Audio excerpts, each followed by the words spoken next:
മലയാളിയുടെ ദ്വന്ദ്വാത്മക മനസ്സ് എന്ന് പേരിട്ട ഒരു സെഷനിലാണ് ഇപ്പോൾ നമ്മൾ ഈ ചർച്ചയിൽ പങ്കാളികളാവുന്നത്.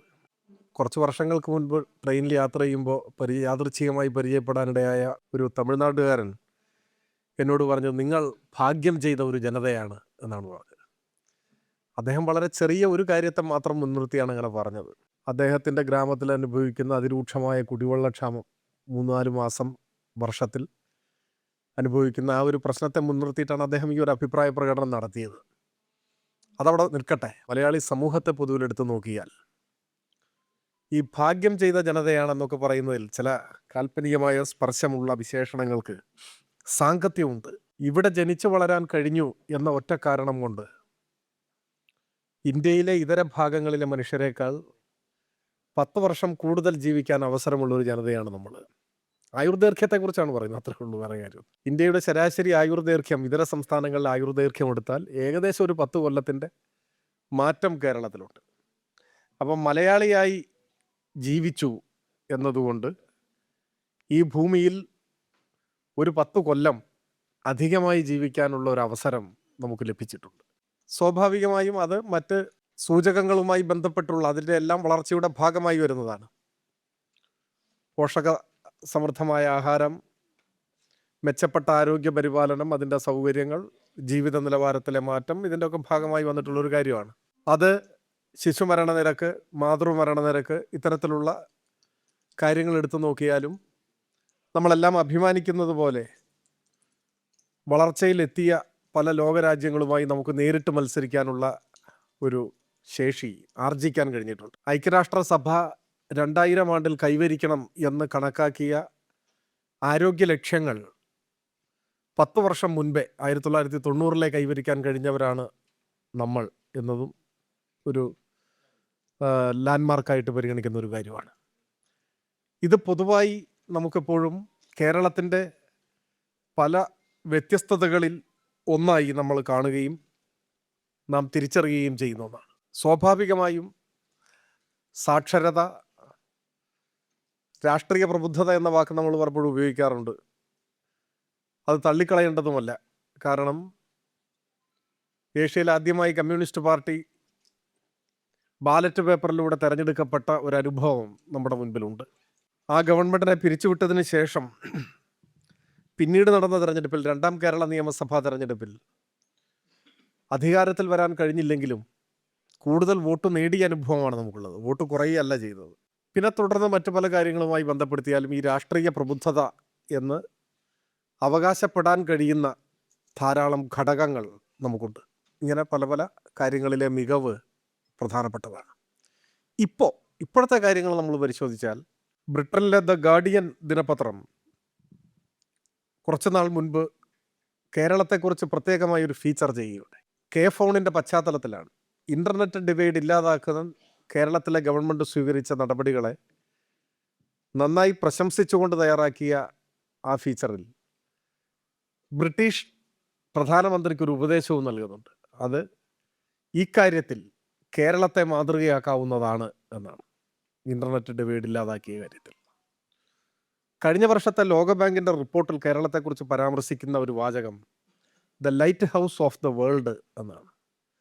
ലോകത്തിൻ്റെ പ്രകാശ ഗോപുരമാണ് കേരളം എന്നാണ്. ചില പ്രത്യേക മേഖലകളിലെ മികച്ച അന്തരീക്ഷത്തെ പരാമർശിച്ചുകൊണ്ടാണ്. ലാറ്റിൻ അമേരിക്കൻ രാജ്യങ്ങളിലാകെ പ്രചാരത്തിലുള്ള ടെലി അൽ സൂർ ടെലിവിഷൻ ചാനൽ കേരളത്തിലെ അതിഥി തൊഴിലാളികൾക്കായി ഏർപ്പെടുത്തിയ ചില ക്ഷേമ പദ്ധതികളെ മുൻനിർത്തിക്കൊണ്ട് 21ാം നൂറ്റാണ്ടിലെ മികച്ച സോഷ്യലിസ്റ്റ് പരീക്ഷണം എന്നാണ് അതിനെ വിശേഷിപ്പിച്ചത്.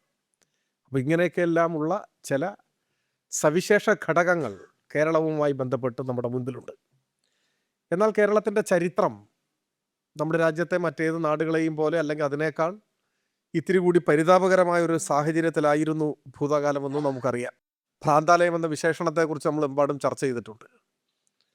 ജാതീയമായ ഉച്ചനീചത്വങ്ങളുടെ, അനാചാരങ്ങളുടെ, അന്ധവിശ്വാസങ്ങളുടെ എല്ലാം കേളീരംഗമായിരുന്ന ഒരു കാലഘട്ടം, ഒരു നാട് എന്ന നിലയിൽ ആവോളം കേരളത്തിൻ്റെ ചരിത്രം നമ്മെ ആ ഒരു കാലത്തെ സംബന്ധിച്ച് ബോധ്യപ്പെടുത്തുന്നുമുണ്ട്. ജാതീയതയുടെ രൂക്ഷത ഒരുപക്ഷെ ഇന്ന് നമുക്ക് സങ്കല്പിക്കാൻ കഴിയുന്നതിനേക്കാൾ എത്രയോ അധികമായിരുന്നു എന്നും നമുക്ക് മനസ്സിലാക്കാൻ കഴിയും.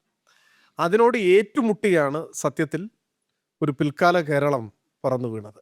അത് നമുക്കറിയാം. ആ സമരങ്ങളുടേതായ ഒരു ഭൂതകാലം. ഞാൻ സമയക്കുറവുകൊണ്ടാണ് ഒന്നിൻ്റെ വിശദാംശങ്ങളിലേക്കൊന്നും കടന്നു പോകാത്തത്. വൈക്കം സത്യാഗ്രഹവും ഗുരുവായൂർ സമരവും പാലിയം സമരവും ഇതെല്ലാം ഇതിൻ്റെ ഒരു തുടർച്ച പോലെ ആ സ്വഭാവത്തിലുള്ള സമരങ്ങളുടെ ഓരോ കണ്ണികളാണ്. അതോടൊപ്പം തന്നെ അയ്യങ്കാളിയും ശ്രീനാരായണ ഗുരുവും ഉൾപ്പെടെയുള്ള നമ്മൾ നവോത്ഥാന നായകർ എന്ന് വിളിക്കുന്നവരുടെ സാമൂഹ്യമായ ഇടപെടലുകൾ, അർത്ഥപൂർണമായ ഇടപെടലുകൾ, ഇങ്ങനെയുള്ള സാമൂഹ്യ പരിഷ്കരണ പ്രയത്നങ്ങളും പ്രത്യക്ഷമായ സമരങ്ങൾ, ഏറ്റുമുട്ടലുകൾ, അതിൻ്റെ എല്ലാം ഭാഗമായാണ് മനുഷ്യർക്ക് പാർക്കാൻ കഴിയുന്ന ഒരു നാടായി കേരളം രൂപപ്പെട്ടു വന്നത്. പിന്നീട് ഞാൻ പറഞ്ഞ ഇപ്പോൾ തുടക്കത്തിൽ പരാമർശിച്ച ലോകത്തിൻ്റെ മുൻപാകെ നമ്മളെ ബഹുമാന്യരാക്കുന്ന ഒരുപാട് നേട്ടങ്ങളുടെയും ഉടമകളായി നമ്മൾ മാറിയിട്ടുണ്ട്. എനിക്ക് തോന്നുന്ന ഒരു കാര്യം, ഈ ജാതിജന്മി മേധാവിത്വവുമായും ആ കാലഘട്ടത്തിൻ്റെ മൂല്യബോധവുമായും ഏറ്റുമുട്ടുകയും നിരന്തരം സമരം ചെയ്യുകയും അതിനെ കീഴ്പ്പെടുത്തുകയും ഒരു പുതിയ കേരളം രൂപപ്പെടുത്തിയെടുക്കാൻ സാധിക്കുകയും എല്ലാം ചെയ്യുമ്പോഴും ആ ഇന്നലകളിലെ നമുക്ക് ഒട്ടും അഭിമാനിക്കത്തക്കതല്ലാത്ത ആ അംശങ്ങൾ, സാമൂഹ്യ ഘടകങ്ങൾ, അതിന് പെട്ടെന്നൊരു വാക്ക് കിട്ടുന്നില്ല, അതുകൊണ്ടാണ്. ഇവിടെ പണ്ഡിതന്മാരായ ആളുകളൊക്കെ ഉണ്ട്, അവരൊക്കെ സംസാരിക്കുമ്പോൾ ചിലപ്പോൾ ഏറ്റവും ഉചിതമായ വാക്കുകൊണ്ട് അടയാളപ്പെടുത്താൻ കഴിഞ്ഞേക്കും. അത്തരത്തിലുള്ള കേരളത്തിൻ്റെ കുറവുകളെ തുടച്ചു നീക്കിക്കൊണ്ടല്ല പുതിയൊരു കേരളം രൂപപ്പെട്ടത് എന്നാണ് എനിക്ക് തോന്നുന്നത്. അതിന് മേൽ ഒരു പുതിയ ബോധത്തെ പ്രതിഷ്ഠിക്കാൻ നമുക്ക് കഴിഞ്ഞു. ഈ തുടച്ചു നീക്കുക എന്ന് പറയുന്നത് അത്ര എളുപ്പമൊന്നുമല്ല. അതിൻ്റെ ചില അവശിഷ്ടങ്ങൾ സ്വാഭാവികമായിട്ടും നമ്മുടെ നാട്ടിലുണ്ടാവും, ഇടയിലുണ്ടാവും. അപ്പം നിരന്തരം അതിനെതിരായിട്ടുള്ള സമരം നടത്തേണ്ടതാണ്. ഇപ്പോൾ വർഗീയതയെക്കുറിച്ചുള്ള ചില നിരീക്ഷണങ്ങളുണ്ട്. വർഗീയതയെക്കുറിച്ച് ബിപിൻ ചന്ദ്ര നിരീക്ഷിക്കുന്നുണ്ട്. അദ്ദേഹം പറയുന്നത്, ദേശീയ പ്രസ്ഥാനം ശക്തമായി വന്നപ്പോൾ ആ സാമ്രാജ്യത്വ വിരുദ്ധ സമരത്തിൻ്റെ ആ അഗ്നികൾ പടരുമ്പോൾ സ്വാഭാവികമായും വർഗീയത ഇല്ലാതായിക്കോളും എന്നാണ് ദേശീയ പ്രസ്ഥാനത്തിൻ്റെ നേതാക്കന്മാർ ധരിച്ചിരുന്നത്. നെഹ്റുവിനെയെല്ലാം അദ്ദേഹം പേരെടുത്ത് തന്നെ വിമർശിക്കുന്നുണ്ട്. എന്നാൽ അങ്ങനെയല്ല. ദേശീയ പ്രസ്ഥാനം സ്വാതന്ത്ര്യത്തിന് വേണ്ടി അതിശക്തമായ സമരങ്ങൾ ഏറ്റെടുക്കുകയും നേതൃത്വം കൊടുക്കുകയും ചെയ്യുമ്പോൾ അതിൻ്റെ ഭാഗമായി വർഗീയത നശിച്ചുകൊള്ളും എന്ന് ധരിക്കാൻ പാടില്ലായിരുന്നു. വർഗീയതയ്ക്കെതിരെ നിരന്തരമായ സമരം അനിവാര്യമായിരുന്നു എന്ന് അദ്ദേഹം പറയുന്നുണ്ട്. അദ്ദേഹം ഇടതുപക്ഷത്തെയും വിമർശിക്കുന്നുണ്ട്. വർഗസമരം തീക്ഷണമായി വരുമ്പോൾ വർഗീയത സ്വാഭാവികമായും ഇല്ലാതെയാവും എന്നാണ് കമ്മ്യൂണിസ്റ്റുകാർ കണ്ടത് എന്ന് അദ്ദേഹം വിമർശനപരമായി ചൂണ്ടിക്കാണിക്കുന്നു. എന്നാൽ അതുപോരാ. വർഗസമരം തീക്ഷണമായി വരുമ്പോൾ തന്നെ വർഗീയതയ്ക്കെതിരായ സമരവും പ്രത്യേകമായി ഏറ്റെടുക്കേണ്ടതുണ്ട് എന്നാണ് അദ്ദേഹത്തിൻ്റെ ഒരു നിരീക്ഷണം. ഒരു കാലത്ത് കേരളത്തിൻ്റെ സാമൂഹ്യ ജീവിതത്തിനു മേൽ കടുത്ത വിലക്കുകൾ തീർത്ത തെറ്റായ മൂല്യങ്ങൾക്കെതിരായി നാം നടത്തിയ സമരം, അതിന് താൽക്കാലികമായി ആ സമരത്തിന് വിജയമുണ്ടാവുകയോ പല കാര്യങ്ങളും മാറ്റിമറിക്കാൻ കഴിയുകയോ ചെയ്തു എന്നതുകൊണ്ട് നമ്മുടെ കേരളം ആ അർത്ഥത്തിൽ നാം നവീകരിച്ചെടുത്തു. ഇനി അത്തരം സമരങ്ങൾ ആവശ്യമില്ല എന്ന് ചിന്തിക്കുന്ന ഒരു നിലയിലേക്ക് എത്തിയിട്ടുണ്ടോ എന്നൊരു സംശയം അസ്ഥാനത്താവില്ല എന്നാണ് എനിക്ക് തോന്നുന്നത്. പിന്നീട് ഇന്ത്യയിൽ തന്നെ വർഗീയ രാഷ്ട്രീയം ശക്തിപ്പെടുന്നുണ്ട്. 80-കൾക്ക് ശേഷം, കൃത്യമായി പറഞ്ഞാൽ രാമജന്മഭൂമി എന്ന മുദ്രാവാക്യം മുൻപോട്ട് വെച്ചുകൊണ്ട് രാജ്യത്ത് വർഗീയമായ ധ്രുവീകരണത്തിന് സംഘപരിവാർ പുതിയ ഒരു തലത്തിൽ നിന്നുകൊണ്ട് നേതൃത്വം കൊടുത്തത് അല്പം വൈകിയാണെങ്കിലും ആ പരിശ്രമങ്ങൾ കേരളത്തിലേക്കും കടന്നു വരികയുണ്ടായി. കേരളത്തിൽ വർഗീയത വേര് പിടിക്കാൻ ശ്രമിച്ചത് നാം ഒരു കാലത്ത് ചെറുത്തു തോൽപ്പിച്ച, പരാജയപ്പെടുത്തിയ തെറ്റായ പല ഘടകങ്ങളെയും പുനരുജ്ജീവിപ്പിക്കാൻ ശ്രമിച്ചുകൊണ്ടാണ്. അതോടൊപ്പം തന്നെ കേരളത്തിൽ നവോത്ഥാനത്തിന് വേണ്ടിയുള്ള നവോത്ഥാന ആശയങ്ങൾ ഉയർത്തിയിട്ടുള്ള സമരങ്ങൾ ഏതളവ് വരെ മുൻപോട്ട് പോയി എന്നതും നമുക്ക് പരിശോധിക്കാവുന്നതാണ്. ഈ ദ്വന്ദ്വാത്മകം എന്നൊക്കെ പറഞ്ഞാൽ പച്ച മലയാളം കാപട്യം തന്നെയാണ്. കാപട്യം. ഇപ്പോൾ ശ്രീനാരായണ ഗുരുവിനെ പോലെ നിർഭാഗ്യവാനായ ഒരാളില്ല എന്ന് വേണമെങ്കിൽ പറയാം. കാരണം ശ്രീനാരായണ ഗുരു ഏതെല്ലാം മൂല്യങ്ങളെ ഉയർത്തിപ്പിടിച്ചുവോ ആ മൂല്യങ്ങളെല്ലാം കൈയൊഴിഞ്ഞു. ശ്രീനാരായണ ഗുരുവിനെ ഒരു ദൈവമാക്കുകയും ചെയ്തു. ശ്രീനാരായണ ഗുരുവിനെ ദൈവമാക്കി. ശ്രീനാരായണ ഗുരു ദേവൻ എന്ന് പറയണോ വേണ്ടയോ എന്നുള്ള സംശയം നമ്മളിൽ തന്നെ പലർക്കും ഇല്ലേ? ശ്രീനാരായണ ഗുരു മുൻപോട്ട് വെച്ച കാഴ്ചപ്പാടുകൾ കേരളത്തിൽ ശ്രീനാരായണ ഗുരുവിനെ ദൈവമാക്കിക്കൊണ്ട് തന്നെ പരാജയപ്പെടുത്തി. ശ്രീനാരായണ ഗുരു തന്നെ ചില ചടങ്ങുകളെ സംബന്ധിച്ച് പറഞ്ഞിട്ടുണ്ടല്ലോ. വിവാഹം, മരണം, മരണാനന്തര ചടങ്ങ്, വിവാഹം, ഇത് സംബന്ധിച്ചൊക്കെ അദ്ദേഹം മുൻപോട്ട് വെച്ചത് ശരിക്കും വിപ്ലവകരമായ വീക്ഷണമാണ്. ഏറ്റവും ചെലവ് ചുരുക്കിയും ലളിതമായും എങ്ങനെ ഇതൊക്കെ നടത്തണം എന്നത് പറയുന്നുണ്ട്. പരിഹാസ രൂപത്തിൽ അദ്ദേഹം മറുപടി കൊടുക്കുന്നുണ്ടല്ലോ. മൃതദേഹം ദഹിപ്പിക്കണോ അതോ മറവ് ചെയ്താൽ മതിയോ എന്ന് ചോദിക്കുമ്പോൾ അദ്ദേഹം പറഞ്ഞിട്ടുള്ള മറുപടി നമ്മുടെ മനസ്സിലുണ്ടല്ലോ. ഈ ചടങ്ങുകൾ എങ്ങനെ നടത്തണം എന്ന് അതിന് നേതൃത്വം കൊടുക്കാൻ അവർ പൂണൂലിട്ടിട്ടാണ് ഈ ചടങ്ങൊക്കെ നിർവഹിക്കുന്നത്. മനസ്സിലായിട്ടുണ്ടോ? അതൊക്കെ അവർ ഏറ്റെടുത്തിട്ടുണ്ട്. എന്നിട്ട് അതിന് ഒരു 1.5 മണിക്കൂർ നീണ്ടു നിൽക്കുന്ന ചടങ്ങുകളുടേതായ ഒരു സിലബസ് തയ്യാറാക്കി അത് പഠിപ്പിച്ച് അതുമായിട്ട് മുന്നോട്ട് പോവുകയാണ്. ഞാനിതൊരു ഉദാഹരണമായിട്ട് ഇതിവിടെ ചൂണ്ടിക്കാണിച്ചെന്ന് മാത്രമേ ഉള്ളൂ. ഇത് അതിൽ മാത്രമല്ല. ഈ ഒരു കാപട്യം, ഈ ഒരു ദ്വന്ദ്വാത്മകത നമ്മളെ ഉൾപ്പെടെ ഏറിയോ കുറഞ്ഞോ ബാധിച്ചിട്ടുണ്ടോ എന്ന ഒരു ആത്മപരിശോധനയിലേക്ക് നയിക്കും വിധം സൂക്ഷ്മ വിശകലനത്തിന് വർത്തമാനകാല കേരളത്തിൻ്റെ സാഹചര്യങ്ങളെ നമുക്ക് ചർച്ച ചെയ്തും പരിശോധിച്ചും പോകാൻ സാധിക്കേണ്ടതായിട്ടുണ്ട്. ഒരു ഘട്ടത്തിൽ ഈ പറയുന്ന അന്ധവിശ്വാസം, അനാചാരം, ഈ അന്ധവിശ്വാസവും വിശ്വാസവും തമ്മിൽ എവിടെ വെച്ചാണ് വഴി വരിക എന്നുള്ളതൊരു ദാർശനിക പ്രശ്നമാണ്. ഇതിനെല്ലാം എതിരായി ശക്തമായ സമരം കേരളത്തിൽ വളർന്നു വന്നു. ബഹുമുഖമാർന്ന സമരം. അതിൽ കലാസാഹിത്യ കൃതികൾക്ക്, കലാസാഹിത്യ ആവിഷ്കാരങ്ങൾക്കും കൃതികൾക്കുമൊക്കെ വലിയ പങ്കും വഹിച്ചു. ഇപ്പോൾ MD ഇവിടെ പറഞ്ഞ സാഹചര്യത്തിലാണ് നമ്മൾ ഇവിടെ ഒത്തുകൂടുന്നത്. MDയുടെ പള്ളിവാളും കാൽച്ചിലമ്പും കേരളത്തിൽ ഒരുപാട് ചർച്ച ചെയ്യപ്പെട്ടിട്ടുള്ളതാണ്. അത് പിന്നെ സിനിമയാവുകയും ചെയ്തു. അതിശക്തമായ സാഹിത്യ സൃഷ്ടി, കലാസൃഷ്ടി എന്ന നിലയിൽ നമ്മുടെ സമൂഹത്തെ നവീകരിക്കാനും സമൂഹത്തെ കൂടുതൽ മുൻപോട്ട് നയിക്കാനുമുള്ള ഊർജം നിറച്ച ഒരു കൃതിയായി അത് ചർച്ച ചെയ്യപ്പെട്ടിട്ടുണ്ട്. അത് പക്ഷെ ഒറ്റപ്പെട്ടൊരനുഭവമായിരുന്നില്ല. പുരോഗമനോന്മുഖമായ കാഴ്ചപ്പാടുകൾ, ഒരുപക്ഷെ വ്യത്യസ്തമായ നിലപാടുകൾ സ്വീകരിക്കുന്ന സാഹിത്യകാരന്മാരും കലാകാരന്മാരും പോലും അത്തരത്തിലുള്ള കാഴ്ചപ്പാടുകളെ തങ്ങളുടെ സൃഷ്ടിയിൽ പ്രതിനിധീകരിച്ചിരുന്ന ഒരു കാലം നമ്മുടെ മുമ്പിലുണ്ടായിരുന്നു. MD അങ്ങനെ ഒരു കഥ എഴുതി എന്നതിനേക്കാൾ MDക്ക് അങ്ങനെ കഥ എഴുതാൻ കഴിയുന്ന ഒരു അന്തരീക്ഷം അന്നുണ്ടായിരുന്നു എന്നതും പ്രധാനപ്പെട്ടതാണ്. 2 തുട്ടേകിയാൽ ചുണ്ടിൽ ചിരിവരും തെണ്ടിയല്ലേ മതങ്ങളെ തീർത്ത ദൈവം എന്നെഴുതാൻ ചെങ്ങമ്പുഴയ്ക്കൊരു മടിയും ഉണ്ടായിരുന്നില്ല. ചെങ്ങമ്പുഴയുടെ അനുസ്മരണങ്ങൾ നമ്മളിപ്പോഴും സംഘടിപ്പിക്കാറുണ്ട്.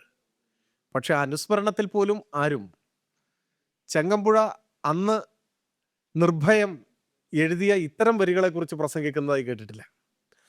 അത് കേരളീയ സമൂഹത്തിൽ ഇന്ന് എന്തുതരം പ്രതികരണങ്ങൾ ഉണ്ടാക്കും എന്ന കാര്യത്തിൽ നമുക്ക് ആശങ്കയുണ്ട്. ആ ആശങ്കയുടെ അടിസ്ഥാനം ഈ ദ്വന്ദ്വാത്മകതയാണ്. ഇതൊരു ചെങ്ങമ്പുഴയുടെയോ ഒരു MDയുടെയോ മാത്രമല്ല. നമുക്ക് എത്ര ഉദാഹരണങ്ങൾ നമ്മുടെ കലാസാഹിത്യ രംഗത്തു നിന്നൊക്കെ ചൂണ്ടിക്കാണിക്കാൻ പറ്റും. C കേശവൻ നടത്തിയ ഒരു പ്രസംഗം നമ്മളിപ്പോഴും ഉദ്ധരിക്കാറുണ്ട്. അത് C കേശവൻ തന്നെയാണോ നടത്തിയെന്ന കാര്യത്തിൽ ചിലർക്ക് സംശയമുണ്ട്. പക്ഷേ കോൺഗ്രസ്സുകാരനായ C കേശവൻ അന്നങ്ങനെ പറയാൻ കഴിഞ്ഞു, അന്നങ്ങനെ സംസാരിക്കാൻ കഴിഞ്ഞു. അന്നങ്ങനെ സംസാരിക്കാൻ കഴിഞ്ഞത് അത്തരമൊരു പ്രസംഗത്തിന് വളരെ അനുകൂലമായ ഒരു അന്തരീക്ഷം അന്നുള്ളത് കൊണ്ടല്ല, മറിച്ച് ഒരു സമരത്തിൻ്റെ ഭാഗമായി അങ്ങനെ സംസാരിക്കാൻ കഴിയുന്ന ഒരു ഊർജം ഉൽപ്പാദിപ്പിക്കപ്പെട്ടതുകൊണ്ടാണ്.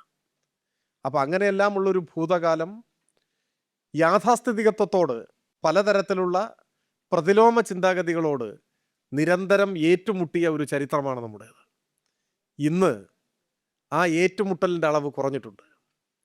നമ്മുടെ സമൂഹത്തിൽ ദൈനംദിനം രൂപപ്പെട്ടു വരുന്ന, പ്രത്യക്ഷപ്പെടുന്ന, പുറത്തേക്ക് കാണാൻ കഴിയുന്ന വിധത്തിൽ വരുന്ന ഈ നേരത്തെ പറഞ്ഞ ദ്വന്ദ്വാത്മകത അല്ലെങ്കിൽ തനി കാപട്യങ്ങൾ, പ്രതിലോമപരത, അതിനെതിരായിട്ടുള്ള സമരം ഇപ്പോൾ പഴയതുപോലെ ശക്തമല്ല എന്നതാണ് എൻ്റെ നിരീക്ഷണവും വിമർശനവും. ഇപ്പോൾ സമാധിയാണ് കഴിഞ്ഞ ദിവസങ്ങൾ ചർച്ചയായിട്ടുള്ളത്. നമ്മുടെ മാധ്യമങ്ങളിൽ മഹാഭൂരിപക്ഷവും ആദ്യ ദിവസത്തിൽ ചില സംശയം, ഇത് കൊലപാതകമാണെന്നുള്ള സംശയമൊക്കെ ഉന്നയിച്ചിരുന്നു. പക്ഷേ പിന്നെ സമാധിയുടെ പതാക എന്താണ് ചെയ്തിട്ടുള്ളത്? സമാധി കുറച്ച് വർഷങ്ങൾക്ക് മുമ്പാണ് തിരുവനന്തപുരത്ത് ഒരു ചെറുപ്പക്കാരൻ തൻ്റെ മാതാപിതാക്കളെ കൊലപ്പെടുത്തി. അന്ന് വന്ന വാർത്ത നിങ്ങൾ ഓർക്കുന്നുണ്ടാവും. ആസ്ട്രൽ പ്രൊജക്ഷൻ എന്നാണ് അയാൾ പറഞ്ഞത്. അപ്പോൾ അയാൾ ഈ മാതാപിതാക്കളെ കൊലപ്പെടുത്തിയിട്ട് ആത്മാവിൽ നിന്ന് താൽക്കാലികമായിട്ട് വിടുതൽ ചെയ്തു ആത്മാവിനെ. എന്നിട്ട് ഇവൻ ചില ക്രിയകളൊക്കെ ചെയ്തിട്ട് ആത്മാവിനെ തിരിച്ച് ശരീരത്തിലേക്ക് കൊണ്ടുവരും. അപ്പോൾ അവർ സാധാരണ പോലെയാവും എന്നാണ് ഇയാൾ നടത്തിയ ഈ പരീക്ഷണവുമായി ബന്ധപ്പെട്ട് പോലീസിന് കൊടുത്തിട്ടുള്ള മൊഴി. അപ്പോൾ നമ്മളൊക്കെ പറഞ്ഞു അവന് ഭ്രാന്താണ്, വട്ടാണ്. ശരിയാണ്. സവിശേഷമായ മാനസികാവസ്ഥ ഉണ്ടാവുമല്ലോ പലർക്കും. അപ്പോൾ ആ ചെറുപ്പക്കാരൻ ഒരു മനോരോഗിയാണ്. അതെങ്ങനെ മനോരോഗിയായി എന്നുള്ളത് അവിടെ നിൽക്കുന്നു, വേറൊരു വിഷയമാണ്. ഒരു വ്യക്തിക്ക് സംഭവിക്കാവുന്ന ഒരു മനോരോഗമാണ്. പ്രശ്നം എന്താണെന്ന് ചോദിച്ചാൽ അന്ന് നമ്മുടെ സമൂഹം മുഴുവൻ അതൊരു മാനസികമായ പ്രശ്നമാണ്, മനോരോഗമാണ്. ഒരു മനോരോഗി അച്ഛനും അമ്മയും കൊലപ്പെടുത്തി, എന്നിട്ട് ഇയാൾ ഇവരുടെ ശരീരത്തിൽ ജീവൻ കയറുന്നതും കാത്തു നിൽക്കുകയാണത്രേ. അപ്പോൾ അതാണ് സ്ഥിതി. ഇന്നത്തെ പ്രശ്നം എന്താണെന്ന് വെച്ചാൽ 4-5 വർഷം അല്ലെങ്കിൽ ഒരു 10 വർഷത്തിനുള്ളിൽ വന്നിട്ടുള്ള പ്രശ്നം എന്താണെന്ന് വെച്ചാൽ ഇന്ന് സമാധിയായി എന്നും ആ സമാധി ഇരുത്തിയ എന്തൊക്കെ അതിന് വിശേഷണങ്ങളുണ്ട്, അത് ഒരു തീർത്ഥാടന കേന്ദ്രമായിട്ട് ഞാൻ മാറ്റാൻ പോവുകയാണ്, എല്ലാവർക്കും കൂടെ വന്ന് അനുഗ്രഹം തേടാവുന്നതാണ് എന്നൊക്കെ ഇയാൾ പറയുന്നുണ്ട്, ഈ മകൻ പറയുന്നുണ്ട്. നിങ്ങൾക്കൊരു സംശയവും വേണ്ട, ദിവസങ്ങൾക്കുള്ളിൽ തെക്കൻ കേരളത്തിലെ പ്രധാനപ്പെട്ട ഒരു തീർത്ഥാടന കേന്ദ്രമായിട്ട് അത് മാറും. ഒരു സംശയവും വേണ്ട. അത് പൊളിക്കുന്നതിനെ തടയാൻ കുറേ ആളുകൾ, അത് BJP RSS അത് മാത്രമൊന്നുമല്ല, BJPക്കാരും RSSകാരും മാത്രമൊന്നുമല്ല. അപ്പോൾ ഒരു ചെറുപ്പക്കാരൻ്റെ ഭ്രാന്ത് മാതാപിതാക്കളുടെ ജീവൻ എടുത്തു എന്ന കുറച്ച് വർഷങ്ങൾക്ക് മുൻപ് തിരുവനന്തപുരത്തുണ്ടായ ഒരു സംഭവത്തിൽ നിന്നും ഇപ്പോൾ എത്തുമ്പോഴേക്ക് ചെറുപ്പക്കാരൻ മാത്രമല്ല, അല്ലെങ്കിൽ ഈ പറയുന്ന ഗോപൻ എന്ന് പറയുന്ന അയാൾ BMS മെമ്പർഷിപ്പുള്ള തൊഴിലാളിയൊക്കെ ആയിരുന്നു എന്നാണ് കേൾക്കുന്നത്. അതെന്തോ ആവട്ടെ, അയാളോ അയാളുടെ കുടുംബാംഗങ്ങളോ മാത്രമല്ല, അവരോടൊപ്പം തീരെ ചെറുതല്ലാത്ത ഒരു സമൂഹം കൂടി അണിനിരക്കുന്ന ഒരു നിലയിലേക്ക് കേരളത്തിൽ ഇപ്പോൾ രൂപപ്പെട്ടിട്ടുണ്ട് എന്നതാണ്. പുതിയ തലമുറ ഏറ്റവും കൂടുതൽ വ്യാപൃതരായിരിക്കുന്ന ഒരു സോഷ്യൽ മീഡിയ പ്ലാറ്റ്ഫോം ഇൻസ്റ്റാഗ്രാമാണെന്നാണ് പറയുക. ഇൻസ്റ്റാഗ്രാം നിങ്ങൾ എടുത്തു നോക്കിയാൽ ഏറ്റവും കൂടുതൽ ഇൻസ്റ്റാഗ്രാമിൽ ഫോളോവേഴ്സ് ഉള്ളതും ലൈക്കുള്ളതുമൊക്കെ ആയിട്ടുള്ള ചില അക്കൗണ്ടുകൾ പ്രത്യേകമായിട്ട് എടുത്തു നോക്കിയാൽ വിസ്മയിച്ചു പോകും നമ്മൾ. തനി കോമാളികൾ. കോമാളി എന്ന് പറഞ്ഞാൽ മനുഷ്യന് ആഹ്ലാദം പകരുന്നത് സർക്കസിൽ മാത്രമാണ്, അല്ലെങ്കിൽ രാഷ്ട്രീയത്തിലോ സാമൂഹിക ജീവിതത്തിലോ ഒന്നും ആ നിലയിൽ നിൽക്കുന്നവർക്ക് പ്രത്യേക ഇടമുണ്ടെന്ന് ഞാൻ കരുതുന്നില്ല. വളരെ വികൃതമായ രീതികൾ പ്രകടിപ്പിക്കുന്നവർ അവരോടൊപ്പമാണ്. തൊപ്പി എന്ന പേരിൽ അറിയപ്പെടുന്ന ഒരു ചെറുപ്പക്കാരുണ്ടായിരുന്നു. ഞാൻ അന്ന് വരെ അറിയില്ലായിരുന്നു, ഇങ്ങനെ ഒരാൾ ഉണ്ടായിരുന്നു എന്നുള്ളത് അറിയില്ലായിരുന്നു. ഒരു ചർച്ചാ വിഷയമായതിനു ശേഷം അത് നോക്കിയപ്പോഴാണ് നമുക്ക് വല്ലാത്ത ഒരു അറപ്പൊക്കെ തോന്നിയത്. അതാണ് ഏറ്റവും നല്ല വാക്ക് നിൽക്കുന്നു, ഒരു അറപ്പ് തോന്നുക. മലപ്പുറം ജില്ലയിൽ വളാഞ്ചേരിയിൽ ഒരു കടയുടെ ഉദ്ഘാടനത്തിന് ഇയാളെ കൊണ്ടുവന്നു. അപ്പോൾ ആ കടക്കാരൻ ബുദ്ധിയുള്ള ആളാണ്. അപ്പോൾ അയാൾക്ക് മനസ്സിലായി ഏറ്റവും കൂടുതൽ ചെറുപ്പക്കാരെ ആകർഷിക്കാൻ കഴിയുന്ന ഒരാൾ സിനിമാ നടനോ എഴുത്തുകാരനോ സാംസ്കാരിക പ്രവർത്തനമൊന്നും അല്ല, ഇയാൾ വന്നാലാണ് എന്ന് ശരിയായി തിരിച്ചറിയാൻ ആ ഷോപ്പ് ഉടമയ്ക്ക് കഴിഞ്ഞു. അതുകൊണ്ട് ആയിരക്കണക്കിന് ആളുകൾ ഇയാൾ വന്നപ്പോൾ ഒത്തുകൂടി. ഒരു ഹൈസ്കൂൾ മുതൽ ഹയർ സെക്കൻഡറി വരെ പഠിക്കുന്ന വിദ്യാർത്ഥികളുടെ പ്രായത്തിലുള്ളവരാണ് അത്ര ഏറ്റവും കൂടുതൽ ഒത്തുകൂടിയത്. എന്നോടൊരാൾ പറഞ്ഞ് മലപ്പുറം ജില്ലയിൽ അടുത്ത കാലത്ത് ഇത്രമാത്രം കുട്ടികൾ ഒത്തുകൂടിയ ഒരു പരിപാടി ആർക്കും സംഘടിപ്പിക്കാൻ കഴിഞ്ഞിട്ടില്ല എന്നാണ്. ഒരു മഹാനദി പോലെ ഒഴുകിയെത്തി യുവ കേരളം അവിടെ. ഇത് ആലങ്കാരികമായിട്ട് പറയുന്നതല്ല, ആയിരക്കണക്കിന് കുട്ടികൾ ഒഴുകിയെത്തി. ഈ ചെറുപ്പക്കാരൻ്റെ പ്രൊഫൈൽ സന്ദർശിച്ചിട്ടുള്ളവർക്ക് മനസ്സിലാവും ഒരു മാനസിക വൈകല്യം ഉണ്ടെന്നുള്ള കാര്യം ഉറപ്പ്. അതിൻ്റെ അളവ് എത്ര എന്നുള്ളത് മാത്രമേ സംശയവും. അറപ്പുളവാകുന്ന രീതിയിലാണ്. പച്ചത്തെറി മാത്രം പറയുന്ന, പലതാതി തെറികൾ മാത്രം പറയുന്ന സ്ത്രീകളുടെ പ്രൊഫൈലുകൾ ഇപ്പോൾ പെരുകി വരുന്നുണ്ട് ഇൻസ്റ്റാഗ്രാമിലും മറ്റുമൊക്കെ ആയിട്ട്. നിങ്ങൾ ശ്രദ്ധിച്ചിട്ടുണ്ടോ എന്നറിയില്ല. ആയിരക്കണക്കിന്, പതിനായിരക്കണക്കിന്, ലക്ഷക്കണക്കിന് ആളുകൾ അത് കേൾക്കാൻ ഒത്തുകൂടുന്നുണ്ട്. പലതരത്തിലുള്ള വൈകൃതങ്ങളുടെ പിന്നിൽ അണിനിരക്കാൻ ഒരു സങ്കോചവുമില്ലാത്ത ഒരു വലിയ ജനം നമ്മുടെ കേരളത്തിലുണ്ട്. താമര അടയാളത്തിൽ ഒരാൾ പാർലമെന്റിലേക്ക് ജയിക്കും എന്നാരെങ്കിലും 25 കൊല്ലം മുമ്പ് പ്രതീക്ഷിച്ചിട്ടുണ്ടോ? അതിവിടെ സംഭവിച്ചു. ഇതെല്ലാം ഈ സമൂഹത്തിൽ വന്നുകൊണ്ടിരിക്കുന്ന പലതരത്തിലുള്ള മാറ്റങ്ങളാണ്. വൈകൃതങ്ങളെ, നേരത്തെ സൂചിപ്പിച്ച കോമാളിത്തരങ്ങളെ സാധാരണ നിലയിൽ ഒരു മനുഷ്യന് അറപ്പും വെറുപ്പും ഉളവാകേണ്ടതായ കാര്യങ്ങളെ ഒക്കെ ആഘോഷിച്ച് കളയാം എന്ന് കരുതുന്ന ഒരു മാനസികാവസ്ഥ രൂപപ്പെട്ടു വരുന്നുണ്ട്. അന്ധവിശ്വാസം നമ്മൾ ഇൻവെർട്ടഡ് കോമ പേരിട്ട് അങ്ങനെ കൽപ്പിച്ചിട്ടുള്ള ചില പ്രത്യേക വിശ്വാസങ്ങൾ, അതിനെതിരായിട്ട് നാം നടത്തിയ സമരം വിജയിക്കുകയല്ല ചെയ്തത്, തൽക്കാലത്തേക്ക് ഒരു മേൽക്കൈ കിട്ടുകയാണ് ചെയ്തത് എന്ന് ഉറപ്പിക്കുന്നതാണ് KPCC പ്രസിഡന്റിൻ്റെ വീട്ടിൽ നിന്ന് കൂടോത്രം കണ്ടുപിടിച്ചത് നിങ്ങൾ കേട്ടില്ലേ? കേരളത്തിലെ ഏറ്റവും പ്രധാനപ്പെട്ട ഒരു രാഷ്ട്രീയ തന്ത്രമായി കൂടോത്രം വളർന്നു വന്നൊരു കാലത്താണ് നമ്മൾ ജീവിക്കുന്നത്. സംഗതി KPCC പ്രസിഡന്റാണ് ചെയ്തത്, KPCC എക്സിക്യൂട്ടീവ് അംഗമാണെന്നാണ് കേൾവി. പക്ഷെ അതൊരു കോൺഗ്രസ് പ്രശ്നം മാത്രമല്ല, അത് കേരളീയ സമൂഹത്തിൽ സജീവമായി ഇപ്പോഴും നിൽക്കുന്ന ഒരു സാംസ്കാരിക പ്രശ്നമാണ്, ഒരു രാഷ്ട്രീയ പ്രശ്നമാണ് എന്ന് നമുക്ക് കാണാൻ കഴിയണം. ഈ തരത്തിലുള്ള നമുക്ക് എണ്ണിപ്പറയാവുന്ന, ഞാൻ എഴുതി തയ്യാറാക്കി ഒന്ന് പറഞ്ഞതല്ല, പെട്ടെന്ന് മനസ്സിൽ തോന്നിയ ചില കാര്യങ്ങൾ പറഞ്ഞു എന്ന് മാത്രമേ ഉള്ളൂ. ഇത്തരത്തിലുള്ള വളരെ വിചിത്രമായ, സാമാന്യമായ ഒരു ചിന്തയ്ക്കും അംഗീകരിക്കാനാവാത്ത കാര്യങ്ങളൊക്കെ വൻമരം പോലെ വളർന്നു വരുന്ന ഒരു അന്തരീക്ഷത്തിലാണ് നമ്മളിപ്പോൾ കേരളത്തിൽ ജീവിച്ചുകൊണ്ടിരിക്കുന്നത്. ഇത് ശരിയായി തിരിച്ചറിയാനും മനസ്സിലാക്കാനും അതിനോട് ഏറ്റുമുട്ടാനും നമുക്ക് കഴിയുന്നുണ്ടോ എന്നത് സംശയമാണ്. നമ്മുടെ കലാസാഹിത്യ പ്രവർത്തനങ്ങളും സാംസ്കാരിക പ്രവർത്തനവും രാഷ്ട്രീയ പ്രവർത്തനം, എല്ലാ രാഷ്ട്രീയ പ്രവർത്തനവും ഒക്കെ കേരളത്തിൻ്റെ തനി കാപട്യങ്ങൾക്കെതിരെ, വളർന്നു വരുന്ന കാപട്യങ്ങൾക്കെതിരെ ശക്തമായ പ്രതിരോധം, ഏറ്റുമുട്ടൽ നടത്തിക്കൊണ്ട് മാത്രമേ നമുക്ക് മുൻപോട്ട് പോകാൻ പറ്റൂ. മുൻപ് കേരളത്തിൽ ഇങ്ങനെയൊക്കെ ഇല്ലെന്ന് വെച്ചാൽ ഉണ്ട്, മുമ്പുണ്ട്. ഈ കാപട്യമില്ലാത്തൊരു കാലമൊന്നുമില്ല, എല്ലാ കാലത്തും കാപട്യവും.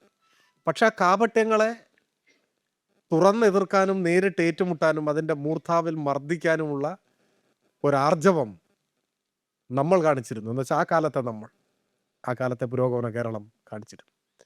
അങ്ങനെയുള്ള ഏറ്റുമുട്ടലിലൂടെയാണ് ഒരല്പം ഇതിനെയൊക്കെ ഒന്ന് ഒതുക്കാൻ നമുക്ക് സാധിച്ചത്, കേരളത്തെ പരിഷ്കരിക്കാൻ സാധിച്ചത്. യുക്തിവാദി പ്രസ്ഥാനം കുറെ കൂടി സജീവമായിരുന്നല്ലോ കാലത്ത്. ഇന്ന് കേരളത്തിലെ യുക്തിവാദി സംഘടനയുടെ സ്ഥിതി എന്താണ്? ഇന്ന് RSSൻ്റെ ഏറ്റവും പ്രധാനപ്പെട്ട ഒരു ബ്രാഞ്ചായിട്ടാണ് കേരളത്തിലെ ഒരു വിഭാഗം യുക്തിവാദികൾ, അങ്ങനെ സ്വയം വിശേഷിപ്പിക്കുന്നവർ പ്രവർത്തിച്ചുകൊണ്ടിരിക്കുന്നത്. അപ്പോൾ ഇതെല്ലാം കൂടി ചേരുന്നതാണ് നമ്മുടെ നാട് കേരളം. ഈ കേരളം വലിയ അപകടകരമായ നിലയിലാണ് പോവുക. കഴിഞ്ഞ 2 തെരഞ്ഞെടുപ്പിൽ നമ്മൾ ജയിച്ചു എന്നത് ആശ്വസിക്കാവുന്ന ഒരു കാര്യവുമല്ല. തെരഞ്ഞെടുപ്പിലൊക്കെ നമ്മൾ ജയിച്ചിട്ടുണ്ടാവും. അതിനൊരുപാട് ഘടകങ്ങളുണ്ട് തെരഞ്ഞെടുപ്പിൽ ജയിക്കാൻ. ജയിക്കുമ്പോഴും തോൽക്കുമ്പോഴും അതിന് കാരണമായിട്ടുള്ള ഒട്ടേറെ ഘടകങ്ങളുണ്ടാവും. അതിൻ്റെ ഭാഗമായിട്ടാണ് നമുക്ക് വോട്ട് ചെയ്യുന്നവരിൽ തന്നെ നല്ലൊരു വിഭാഗം ഇത്തരത്തിലുള്ള ദ്വന്ദ്വാത്മകമായ മാനസികാവസ്ഥകളുടെ തടവുകാരായിട്ടുണ്ട് എന്നും നാം കാണണം. പുരോഗമന കലാസാഹിത്യ സംഘത്തിനെ സംബന്ധിച്ചിടത്തോളം നമുക്ക് ഒരു മഹത്തായ സമരം ഈ ഘട്ടത്തിൽ ആരംഭിക്കാൻ കഴിയണം. ഈ പറഞ്ഞ മലയാളിയെ സാരമായി ബാധിച്ചിട്ടുള്ള ഈ കാപട്യത്തിനെതിരെ നാം ഒരു ഘട്ടത്തിൽ പടപൊരുതി പരാജയപ്പെട്ടുവെന്ന് നമ്മൾ ധരിച്ച ചില സാമൂഹ്യ തിന്മകൾക്കെതിരെ, ആ തിന്മകളാണ് വീണ്ടും തിടം വയ്ക്കാൻ ശ്രമിച്ചുകൊണ്ടിരിക്കുന്നത്. അതിനെല്ലാം എതിരായിട്ടുള്ള തുറന്ന സമരം നമുക്ക് സംഘടിപ്പിക്കാൻ പറ്റണം. നമ്മുടെ വാക്കുകളും നമ്മുടെ സാഹിത്യ രചനയും നമ്മുടെ കലാ ആവിഷ്കാരങ്ങളുമെല്ലാം ഈ കാലത്തോട് സംവദിക്കുന്നതായി മാറണം. സ്വാഭാവികമായും അങ്ങനെയുള്ളതൊക്കെ ഉണ്ടാവും എന്നാണ് നമ്മൾ പ്രതീക്ഷിക്കുന്നത്. അതിന് സമൂഹത്തിൽ ഇടപെടാനും കഴിയണം. രാഷ്ട്രീയ നേതൃത്വത്തിന് തന്നെ വെളിച്ചം പകരുന്നതായി പുരോഗമന കലാസാഹിത്യ സംഘത്തിന് ചില വേളകളിലെങ്കിലും പ്രവർത്തിക്കാൻ കഴിയണം. കഠിനമായ ആക്രമണങ്ങൾ നമുക്ക് നേരിടേണ്ടി വരും. ആ കഠിനമായ ആക്രമണങ്ങളെ പ്രതീക്ഷിച്ചുകൊണ്ട് അങ്ങനെ കേരളത്തെ വിട്ടുകൊടുക്കില്ല എന്ന് ദൃഢനിശ്ചയമെടുത്ത് നാം തുടങ്ങിയില്ലെങ്കിൽ കേരളം, ഒരു സംശയവും വേണ്ട, അപമാനകരമായ സംഭവങ്ങളുടെ ഒരു നാടായി വളരെ വേഗം രൂപപ്പെടും. ഇപ്പോൾ തന്നെ ചിലതുണ്ട്, പക്ഷേ ഈ ഞാൻ നേരത്തെ പറഞ്ഞ വലിയ മികവിൻ്റെയൊക്കെ ഇടയിലായതുകൊണ്ട് അങ്ങനെ അറിയാതെ പോകുന്നതാണ്. നാം ഒരു മഹത്തായ സമരത്തിന് സ്വയം സജ്ജരാകേണ്ടതുണ്ട്. ഒപ്പം ശരിയായ ഒരു ആത്മപരിശോധനയ്ക്ക് വിധേയമാവുകയും വേണം. ഇപ്പോൾ ആത്മപരിശോധന എന്നുള്ള വാക്ക് ഞാൻ ഉപയോഗിച്ചത് നമ്മളെക്കുറിച്ച് തന്നെയാണ്, ഇവിടെ ഇരിക്കുന്ന ഞാനും നിങ്ങളും ഉൾപ്പെടെയുള്ള ആളുകളെക്കുറിച്ച്. KEൻ്റെ കുറച്ച് മുൻപിറങ്ങിയ സംവാദങ്ങളുടെ ആൽബത്തിൽ KN നടത്തുന്നൊരു നിരീക്ഷണമുണ്ട്. ആ വാചകം ഇങ്ങനെയാണ്: കേരളത്തിൽ സംവാദങ്ങൾ തീരെ നടക്കുന്നില്ല എന്നല്ല, എന്ന് പറഞ്ഞുകൂടാ, പക്ഷേ എല്ലാ സംവാദങ്ങളും തൊലിപ്പുറമെ മാത്രം സ്പർശിച്ച് കടന്നു പോകുന്നു, ഉള്ളിൽ യാതൊരുവിധ അസ്വസ്ഥതയും ചലനങ്ങളും സൃഷ്ടിക്കാതെ. നമ്മുടെ തലയ്ക്ക് മുകളിൽ ആശയങ്ങൾ ഒന്നിനു പുറകെ മറ്റൊന്നായി കടന്നു പോയിക്കൊണ്ടേയിരിക്കുന്നു. എന്നാൽ അതൊന്നും നമ്മുടെ മസ്തിഷ്കത്തെയോ മനസ്സിനെയോ, ചെറിയ വാക്കിൽ ചിലപ്പോൾ വ്യത്യാസം ഉണ്ടാവും, മനസ്സിനെയോ അസ്വസ്ഥമാക്കുന്നില്ല എന്നൊരു സ്വാധീനവും ചെലുത്തുന്നില്ല എന്നുള്ളത്. വളരെ ശരിയായൊരു നിരീക്ഷണമാണ്. ഇന്ന് ഇന്ത്യയിൽ ഏറ്റവും കൂടുതൽ സെമിനാറുകൾ നടക്കുന്ന സംസ്ഥാനം കേരളമായിരിക്കും, ഒരു സംശയവുമില്ല. ഏതെല്ലാം വിഷയങ്ങളെക്കുറിച്ചാണ് നമ്മൾ പ്രസംഗിക്കുന്നത്, ചർച്ച ചെയ്യുന്നത്. അതൊക്കെ തൊലിപ്പുറമെ മാത്രം സ്പർശിച്ച് കടന്നു പോകുന്നു എന്ന നിരീക്ഷണം വളരെ ശരിയാണ്. അല്ലെങ്കിൽ ഇങ്ങനെ ഒരു കാപട്യം കേരളത്തിൽ വളർന്നു വരേണ്ടതല്ല. എം മുകുന്ദൻ്റെ ഒടുവിലത്തെ നോവലിൽ പലയിടത്തും ഞാനത് സൂചിപ്പിക്കാറുണ്ട്. നിങ്ങൾ എന്ന നോവലിൽ നിങ്ങളും ഹിറ്റ്ലറും എന്നൊരു അധ്യായമുണ്ട്. ആ അധ്യായത്തിലെ ഒരു ഭാഗം ഇങ്ങനെയാണ്: വംശീയതയും വർഗീയതയും നിങ്ങളുടെ ഉള്ളിലേക്ക് നുഴഞ്ഞു കയറാൻ സദാ ശ്രമിച്ചുകൊണ്ടിരിക്കുന്നു. നിങ്ങൾ വഴങ്ങിയിട്ടില്ല. എന്നാൽ ഒരവസരം കാത്ത് അതിപ്പോഴും നിങ്ങളുടെ തൊലിപ്പുറത്തു തന്നെ ഉണ്ട്. അത് വളരെ ഗൗരവതരമായ ഒരു സാമൂഹ്യ വിമർശനമാണ്, ഒരു മുന്നറിയിപ്പുമാണ്. വംശീയതയും വർഗീയതയും, അവിടെ നമുക്ക് കോമ ഇട്ടിട്ട് നോവലിസ്റ്റ് വംശീയതയും വർഗീയതയും എന്നാണ് എഴുതിയിട്ടുള്ളത്. അതിൽ ഈ പറഞ്ഞ എല്ലാ സാമൂഹ്യ തിന്മകളെയും നമുക്ക് തുടർച്ചയായിട്ട് പൂരിപ്പിക്കാവുന്നതാണ്. നിങ്ങളുടെ ഉള്ളിലേക്ക് നുഴഞ്ഞു കയറാൻ സദാ ശ്രമിച്ചുകൊണ്ടിരിക്കുന്നു. നിങ്ങൾ വഴങ്ങിയിട്ടില്ല. നമ്മളിപ്പോൾ ഫുക്കാസയുടെ നേതാക്കന്മാരായതുകൊണ്ട് നമ്മൾ വഴങ്ങിയിട്ടില്ല. എന്നാൽ ഒരവസരം കാത്ത് അതിപ്പോഴും തൊലിപ്പുറത്ത് തന്നെ ഉണ്ട്. അതവിടെ ഉണ്ട്, നോക്കിയാൽ ചിലപ്പോൾ നമുക്ക് കാണാൻ പറ്റും. വളരെ അപകടകരമായ കാപട്യങ്ങളുടെ ഒരു നാടായി കേരളം മാറുന്നുവോ എന്ന ഭയം, ആശങ്ക നമ്മളെ അസ്വസ്ഥമാക്കേണ്ട ഒരു ഘട്ടം തന്നെയാണ് എന്ന് ഞാൻ വിചാരിക്കുന്നു. വിയോജിപ്പുകൾ നിങ്ങൾക്കുണ്ടാവാം, അതൊക്കെ സ്വാഗതാർഹം. എൻ്റെ അഭിപ്രായത്തിൽ നാം സൂക്ഷ്മമായി ഇത്തരം കാര്യങ്ങൾ പരിശോധിക്കാൻ തയ്യാറാവുകയും കേരളീയ സമൂഹത്തെ നവീകരിക്കാൻ നാം മഹത്തായ സമരങ്ങളിലൂടെയും ചെറുത്തുനിൽപ്പുകളിലൂടെയും ആർജിച്ച നേട്ടങ്ങളെ, മികവിനെ സംരക്ഷിക്കാനും ദൃഢീകരിക്കാനും കഴിയും വിധം പുതിയൊരു സാംസ്കാരിക യുദ്ധത്തിന് തയ്യാറെടുക്കേണ്ട ഒരു കാലമാണ് എന്ന് ആമുഖമായി പറഞ്ഞു വെച്ചുകൊണ്ട് ഞാൻ എൻ്റെ വാക്കുകൾ അവസാനിപ്പിക്കുന്നു.